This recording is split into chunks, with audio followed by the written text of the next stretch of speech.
So you want to mix lead and rhythm playing like so many great players do. But so far, things sound clunky and disjointed. You're missing that seamless flow that the pros seem to attain so effortlessly. So in this lesson, I want to show you a simple method for playing smooth melodic licks between your chords, all using straightforward, fundamental guitar concepts you probably mostly already know. It starts with being able to find the notes on the low E and A strings. I'm going to assume you already know how to do that because it's pretty basic. But what we need is some sort of visual structure to work from. And this starts with being able to play all of our chords in a key without issue. And if you've ever wondered why every player loves bar chords so much, you're about to find out why. So I'm going to show you something I call a chord roadmap. You might have seen this before, but it's a simple way to visualize the position of every chord within a key. So each note you see here represents a bar chord in the key of C major or A minor.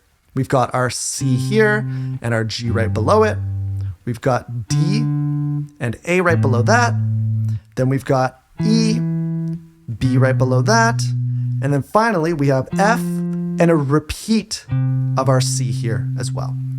So what we can do now is we can play bar chords rooted on those notes and pay special attention to the number that each of these notes represents, because that's really important, because we're going to use our major minor formula to be able to know if they're major or minor chords. So now we've got C major here, G major here, D minor here, A minor here, we've got E minor here, we've got that B diminished, then we've got F major here, and then another repeat of our first chord, which is C major. Everything's nice and lined up for you, just like that, right on top of each one. And the idea here is to keep the chord shapes consistent and close together. When you're jamming or playing a song, your priority is always efficiency. And this kind of gives you the best of all worlds. The chords don't require you to change your hand shape too much. They're near each other, so you're not moving too far horizontally. And visualizing their position is straightforward because it's all just based on those lowest strings. Okay, so obviously the goal here is to add the pentatonic scale between these chords. But I want to give you a really good exercise first. And this will be a great way to get you into the mindset of flowing between chords and notes. So all we're going to do is use that chord roadmap as our scale to play a few notes in between each chord. So we'll select 4 chords that we want to play. And between each one, we'll play 2 or more random notes from the roadmap. So I'm going to go with D minor to A minor to C major to G major. That's going to be my chord progression. So 2, 6, 1, 5. And all I'm going to do is between each chord, I'm going to add a couple of notes.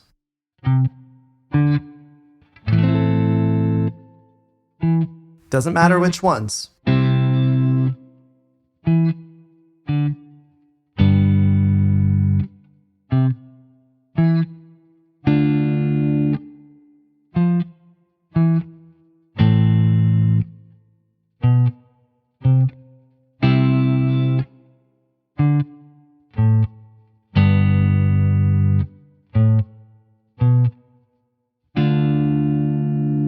Just like that, taking it nice and slow. Once you get the hang of it with one chord progression, switch it up, try another one. All of a sudden, you'll be playing some riffs that actually sound pretty cool.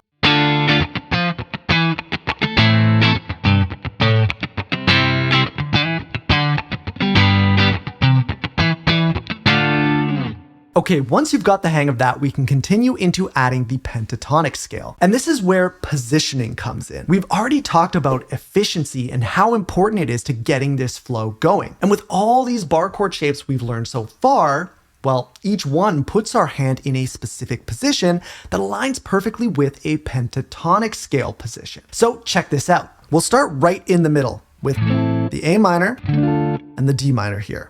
Right on top of this, right where your hand is sitting, we can play this pentatonic scale in this key. So this is an A minor or C major pentatonic scale.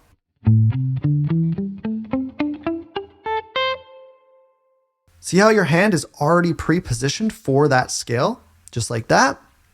Well, we've also got one right down here on the G major and the C major. Okay, it looks like this.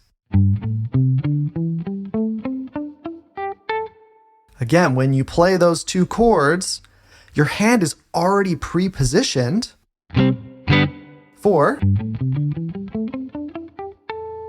that shape right there. And then for our final ones here, actually all four of these right here, they're all clustered right on top of another connected pentatonic scale position. And no matter which one you decide you want to play, they're all putting your hand in that position. What this ultimately means is that no matter which chord we're playing, our hand is already set up in one of those three pentatonic positions, making it super easy to grab a few notes from the scale before moving on to the next chord. So if you're not comfortable with all three pentatonic positions at this point, that's okay. I'll show you a modified version of the next exercise, but let's start with the full thing. So again, we're going to choose a chord progression. This can be any 4 chords from our roadmap. And after you play each chord, you're going to play 2 or more notes from the pentatonic scale in the position you're in. Then you will move on to the next chord and do the same thing. If you're not comfortable with all the shapes, then I want you to just use the first exercise as filler in whatever positions you don't know. So this time our chord progression is going to be F major, the 4 chord, down to an A minor, the 6 chord, to C major, our 1 chord, and then down to G major, our 5 chord. So.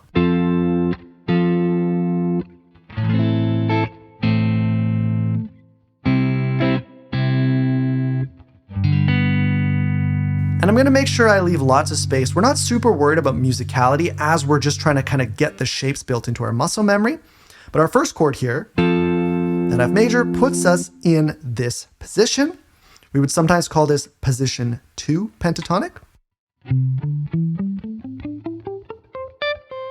So what I'm going to do is when I play this chord, I'm just going to grab a few notes before I go to. And now I'm in a new position. I'm going to play a few more notes from this next position. The notes I choose to play don't matter at this point. Okay, then we go down to our C major. Now I'm in a new position again. Again, doesn't matter which ones, we're just experimenting. And then we can stay in the same position for that G major. And again, we're going to play a few notes before we go back up to the start of the chord progression again. And the idea would be then to do it again, this time maybe using different notes.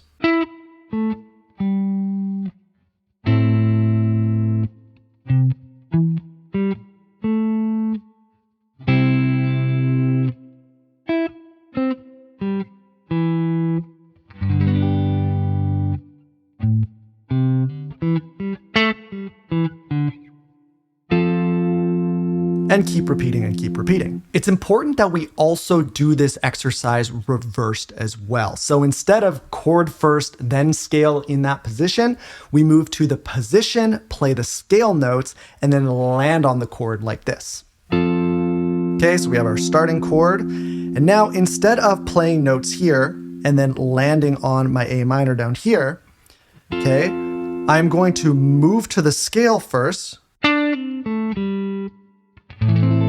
before the chord, land on the chord. Now I am anticipating my next chord, which is the C major.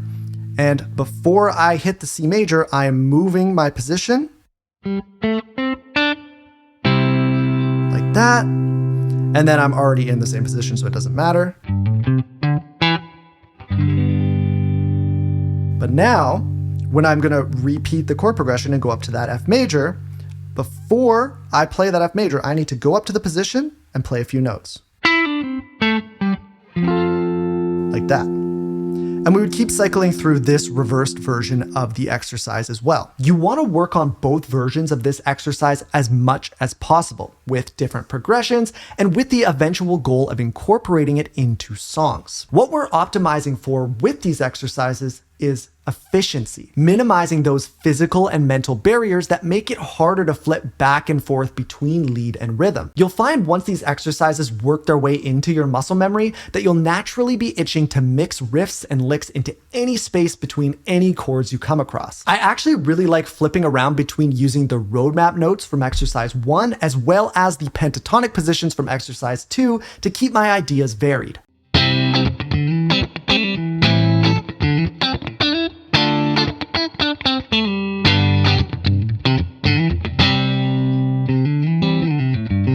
Everything we talked about in today's video comes from my course Soloing Made Simple. So if you find these concepts resonate with you, I'd love to have you join me in there. You can get an exclusive 25% discount by using code YouTube at checkout. And if you're unsure, it's all backed by my 14-day money-back guarantee. Just click the link at the top of the description to learn more. So as always, you can get all of my printable lesson companion booklets as well as the follow-up next step lessons by joining me over on my Patreon. But if you'd rather stay here on YouTube, you should check out this lesson on turning pentatonic scales into catchy melodies. Thank you so much for watching, and I'll see you in the next one.